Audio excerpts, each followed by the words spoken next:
अस्सलाम वालेकुम नाजरीन इस एपिसोड के शुरू में आप देखेंगे कमांडर लुकास डाकू के बेस में जंगल में पहुंच जाता है, जहां पर अर्तगल साहब ने मिखाली और उसके सिपाहियों को मारा होता है। वो ये सब देखकर दंग रह जाता है। पास ही एक सिपाही जख्मी हालत में कहता है अर्तगल हमारे हाथों से निकल गया है। लुकास कहता है वो जख्मी आदमी अकेले ये सब कैसे कर सकता है। वो जख्मी शख्स कहता है वो अकेला नहीं था, उसने गुलामों की फौज बना ली है। सिमकू ने उन्हें पकड़ लिया था, वो सब इस रास्ते पर गए हैं। ये सुनकर लुकास अपने सिपाहियों के साथ उनके ताक़ब में निकल पड़ता है। इधर चाउदार कबीले में सज्जार और तुर्गत का मुकाबला जारी होता है। तुर्गत उसे बहुत ज़्यादा मारता है, फिर सज्जार अपनी तलवार निकालकर उस पर वार करता है, लेकिन तुर्गत फिर भी डट कर उसका मुकाबला करता है। उसी दौरान बहादुर, असलाहान और बाकी सब पहुंच जाते हैं। फिर बहादुर कहता है ये सब कुछ तुर्गत ने किया है और सिपाहियों को कहता है आपने इसे रोका क्यों नहीं है। तो सब सिपाही कहते हैं पहले आपके बेटे ने तुर्गत पर हमला किया, सिपा सलार तुर्गत की कोई गलती नहीं है। दूसरी तरफ एंथिस की गार में कमांडर आरस मुसलसल सिमकू और अर्तगल साहब के इंतजार में होता है। उसी दौरान एक सिपाही आकर उसे शहंशाह की तरफ से भेजा गया खत देता है, जिसमें लिखा होता है तुमने बाजार चलाने के लिए जो ताजर मांगा था उसके लिए हमने एक तजर्बाकार ताजर भेजा है। तुम दोनों ने मिलकर बाजार पर कब्जा करना है। जब तुर्क थक हार जाएंगे उस वक्त हम अपनी फौज के साथ आकर तुर्कों को यहाँ से उखाड़ देंगे।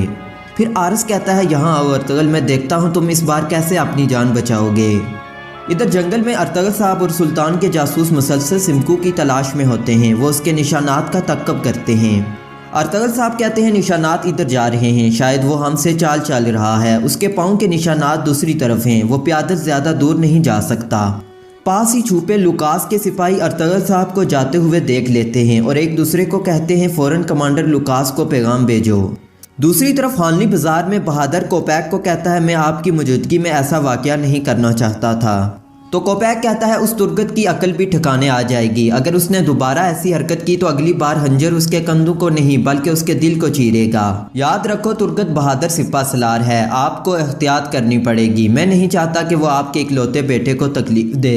फिर कोपैक कहता है हमें सब कुछ खामोशी से करना होगा। दुमदार के सरदार मुंतखब होने और आपके हानली बाजार खरीदने के बाद तुर्गत की बारी भी आ जाएगी। सबसे पहले आपको चौदार का सरदार बनना है, बाकी सब कुछ मैं कर लूँगा। इधर काई कबीले में हकीम साहब तुर्गत का इलाज कर रहे होते हैं। तो बमसी कहता है भाई हम यहाँ किस चीज़ का इंतज़ार कर रहे हैं, चलो अपनी तलवारें लें और उन्हें मज़ा चखाते हैं। तो तुर्गत कहता है बमसी हम और मुसीबतें नहीं ले सकते, आगे हम बहुत सी मुश्किलों में फंसे हुए हैं। हमारे अलावा कबीले में किसी को इस मसले का इल्म नहीं है। सबसे पहले हमें दुंदार साहब के खिलाफ खड़ा होना पड़ेगा। तो समसा कहता है ठीक है, अगर दुंदार साहब जिरगे में मुंतखब हो गए तो फिर हम क्या करेंगे।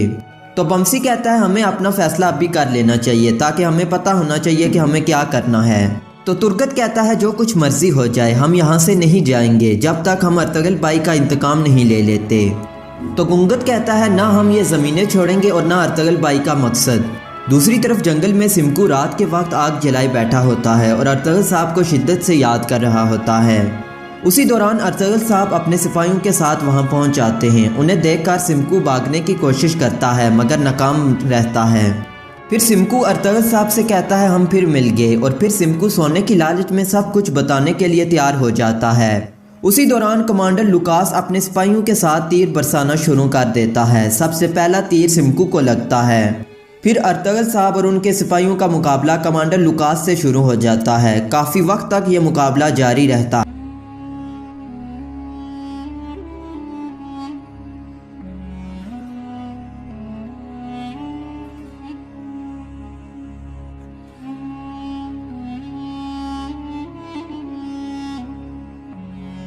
लेकिन सिमकू मौका देखकर वहां से फिर फरार हो जाता है।